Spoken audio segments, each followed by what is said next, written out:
This picture is going viral with Bria Hartley with the sinister grin, right? This malevolent look that's on her face right now. Clearly smiling after injuring Sophie Cunningham, man. Bria Hartley just took Sophie Cunningham out of the game with what looked like a brutal leg collision. This is the grin that ignited a firestorm. While Sophie Cunningham lay crumpled on the court, her season in jeopardy after a brutal leg collision, the player responsible, Bria Hartley, was caught on camera with this sinister smirk. Was this the cold-blooded act of a dirty player, or a moment taken completely out of context? The answer is far more shocking than you can imagine, revealing a dark history of on-court aggression, a family's public fury, and a team that used this ugly moment to fuel one of the greatest comebacks the league has ever seen. Sophie Cunningham, let's be clear here. Sophie Cunningham was targeted. Let's be very, very clear here. But Sophie Cunningham was flat out targeted by a dirty, dirty player. Atkins, 7 to shoot. Cardoso rolls, catch. Cardoso over the top, can't get it. Reese fights for the rebound and a foul, and this time gets a little chippy and a shove on Nelson Adota. And listen, this arena, typically we'll see some ringside fights, and Charles this time trying to fight through the official, points a long finger. And as both teams walk to their respective corner. But we mentioned the physicality and that last possession, the contact being let go. This time, I think it was accidental by Hartley. And then Reese just with a big reaction. And Tina Charles, being the vet that she is, going to stick up for her team. If you know anything about Angel Reese, she is going to go hard. She's tough. She cares about making a stand for her team. And I love the reaction from Tina Charles as a vet. You want to see your vet. The game was physical from the tip-off, with the Connecticut Sun known for their bruising, relentless style of play. But the moment that would define the night happened in a chaotic flash during the second quarter. Bria Hartley, with a full head of steam, drove hard toward the basket. Sophie Cunningham, known for her grit and willingness to take a charge, slid over to cut off the lane. What happened next was brutal. Hartley's momentum carried her forward, and instead of a standard collision, her body crashed directly into Cunningham's planted right leg. The impact was sickening. Cunningham's knee buckled inward at an angle it was never designed to bend, and she immediately crumpled to the hardwood, letting out a cry of pain. Is the play that just occurred. That's like she tries to slide over right there, and Hartley just kind of falls and makes collision with that lower leg. You see her immediately grab it. And she went down hard and was clearly in a lot of pain. She writhed on the floor, clutching her knee as the energy in the arena instantly vanished, replaced by a stunned, anxious silence. She tried to sit up, her face contorted in a grimace of pure agony before falling back down, unable to even begin to rise on her own, as trainers and teammates rushed to her side. The reaction from the Indiana Fever's bench told the whole story. Head coach Stephanie White later admitted to the media that her first, unfiltered thought was a stunned, holy shit asterisk. It's the kind of raw, involuntary response you only have when you witness an injury that looks catastrophically bad, the kind that can end a season, or even a career. The slow-motion replays that followed only confirmed everyone's worst fears, showing the unnatural angle of the impact over and over again. As Cunningham was finally helped off the court, unable to put an ounce of weight on her leg, the game was forever altered. But the real drama wasn't just happening on the court. It was exploding online and behind the scenes. Oh, and Cunningham is down. My goodness.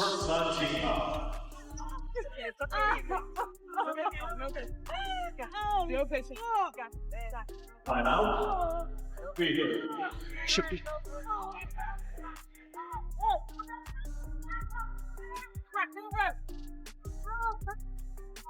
You know, scary moment as we went to commercial. Sophie Cunningham hit the floor hard, and she is being helped off the floor, heading back to the locker room. And again, the big steal by NECA, and they're rolling. Diggins has it, and the frustration foul by... While Cunningham was being attended to in the locker room, another drama was unfolding on the court and across social media, one centered on accountability. In a decision that left fans and commentators completely baffled, the referees never stopped the game to review the play. There was no flagrant foul call, no stoppage, no official examination of a collision that had just sent a key player off with a serious injury. To the thousands of Fever fans watching, This wasn't just a missed call, it was a glaring, unforgivable failure to protect a player from a dangerous and reckless action. The online outrage was immediate and venomous. Social media erupted with accusations of biased and incompetent officiating, with many pointing to a perceived league-wide issue of letting overly physical play slide. Fever fans wake up pissed off today. Pissed off. Not only are we getting assaulted, but they're smiling about it. This is the 6th time they've smiled, laughed, and cheered on our Indiana Fever players getting assaulted, getting injured, and it pisses me off. The anger then became deeply personal when Cunningham's own family, watching their loved one in pain, refused to stay silent.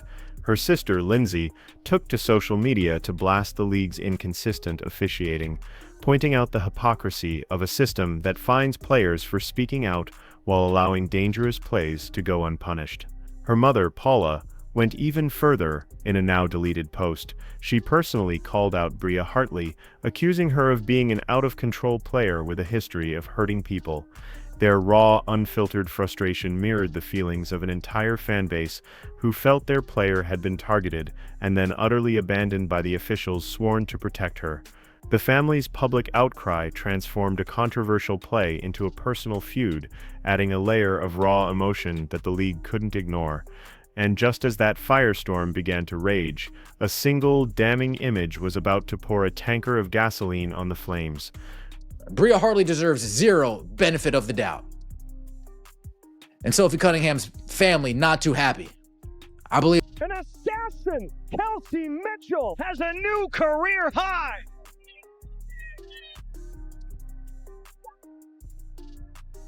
Backdoor Mitchell bouncing in the paint for 2.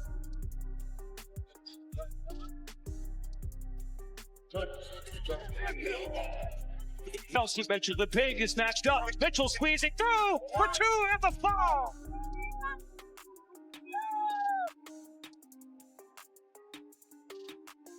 Falls on the other end. It's Mitchell launching it, connecting. In the digital age, narratives are forged in seconds, and reputations can be destroyed by a single screen capture. As the broadcast replayed the chaotic scene of Cunningham being helped off the court, the camera panned across the players on the bench and locked onto Bria Hartley. What it captured became the centerpiece of the entire controversy. She was smirking. It wasn't a fleeting expression or an ambiguous grimace. It was a clear, unmistakable, and seemingly satisfied grin at the exact moment her opponent's season was being thrown into jeopardy. The image was instantly clipped, screenshot, and plastered across every corner of social media. It was the visual confirmation that turned suspicion into certainty for millions. Making all kind of excuses to say that Bria Hartley is not a dirty player. Let me tell y'all something, man. Come on in here, man. Let me tell y'all something. If it quacks like a duck, walks like a duck, eats like a duck, it's a duck, man. Come on, man. She is the dirtiest player in the WNBA right now, winning the trophy. All right, winning the trophy for it. Don't sit here and try to tell me Bria Hartley is not a dirty player. What was once a debate over a reckless foul now looked like a moment of chilling, malicious intent. To fans, this was irrefutable proof. This wasn't bad optics. It looked like Hartley was laughing at Cunningham's pain, taking pleasure in her rival's suffering. Fan-made videos broke the moment down in slow motion, zooming in on her expression. Memes were created.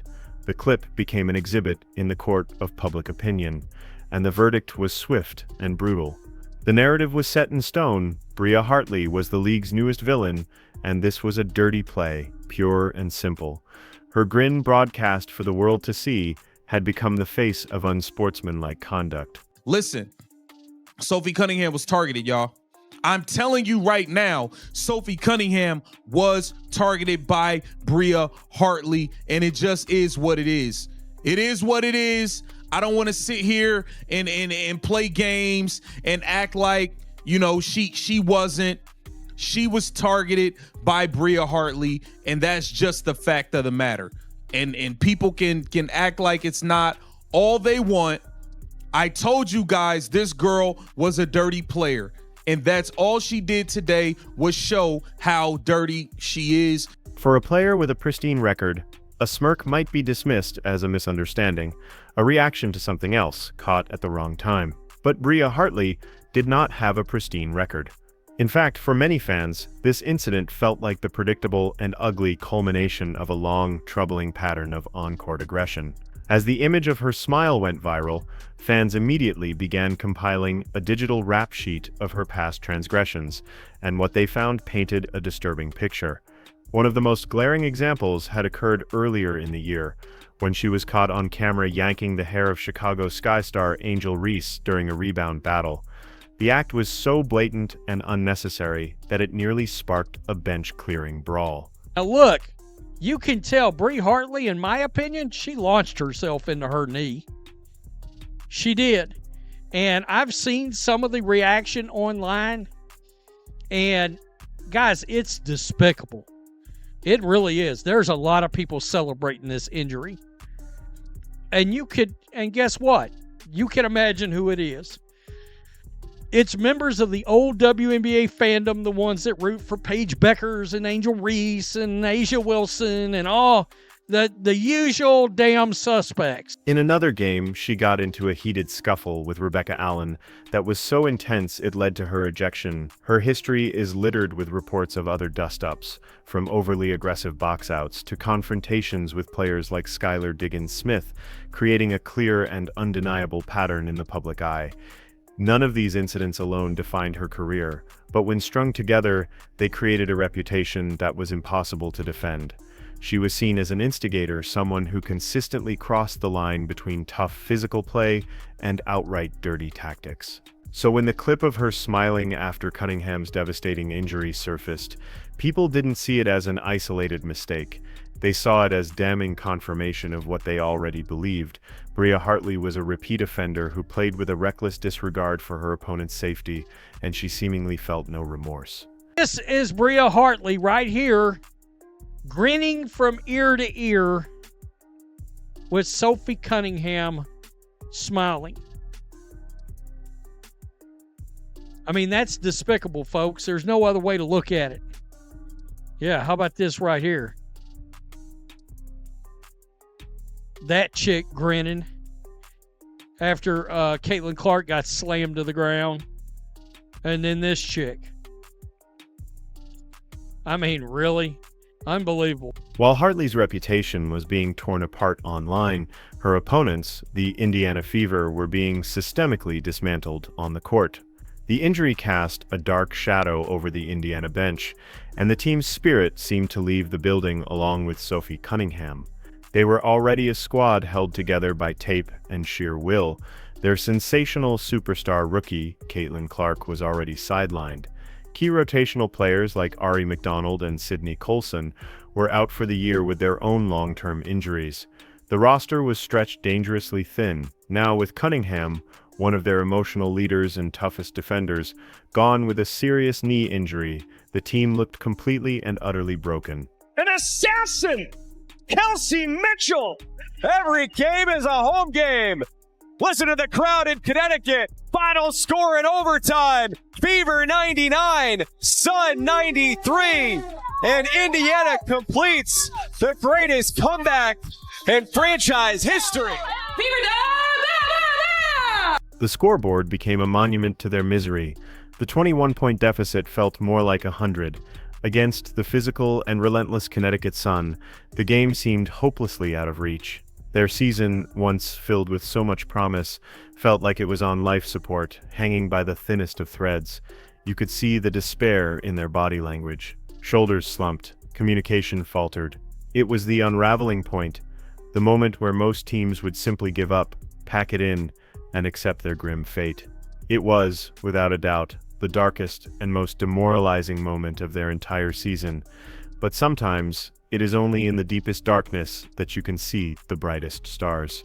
It's another double-double for Aaliyah Boston. Boston will fire a three, and she goes to the putback, plus the foul. Oh, look at Boston just muscle her way into Charles and lay it in.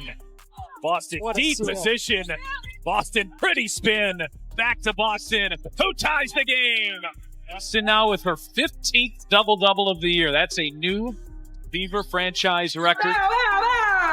What happened next was nothing short of a basketball miracle. The Indiana Fever, a team with every reason and every excuse to quit, flipped a switch and mounted the largest, most improbable, and most inspiring comeback in their franchise's history. It was a resurrection led by one player, Kelsey Mitchell. At halftime, she had been a non-factor with just 4 points to her name. In the second half and overtime, she went nuclear. Mitchell transformed into an unstoppable force of nature, pouring in 34 points after the break, to finish with an incredible 38, tying her career high. She was an absolute assassin, hitting clutch, contested shots from every spot on the floor. In the pressure cooker of overtime, she single-handedly scored the team's first 10 points, burying back-to-back three-pointers that left the entire Connecticut arena stunned into silence. Mabry knifes off the screen. Charles is doubled. And Indiana looks like they're in a zone right now. Kick out and stolen by Mitchell. Explodes 2-on-1. Sims elevates for 2 and a foul. Bug with their point guards. This is where you have Odyssey Sims coming in. Kelsey Mitchell making a great heads-up play here, but Odyssey Sims has done a great job early on coming in. But she wasn't alone. It was a total team effort born from desperation and defiance. Aaliyah Boston anchored the paint like a warrior, fighting for every inch and pulling down 13 crucial rebounds to go with her 14 points. Odyssey Sims, forced into a primary playmaker role, orchestrated the offense with veteran poise, dropping 19 points and dishing out 7 assists. And then came the final dagger. With the game on the line, it was Lexi Hull who rose up with unshakable confidence and buried a three-pointer from the corner that sealed the impossible upset. A team that had been down by 21, with its stars on the sideline and its spirit crushed, had clawed its way back from the abyss and done the impossible. Shot clock down to 6 for the Fever. Turner, up fade. Turner kicks it. Hull three-pointer. Bottom! Indiana's just... The celebration on the court was explosive, but the true story of their resilience was told within the four walls of the locker room, away from the cameras. The air was thick with a mixture of exhaustion, relief, and overwhelming pride.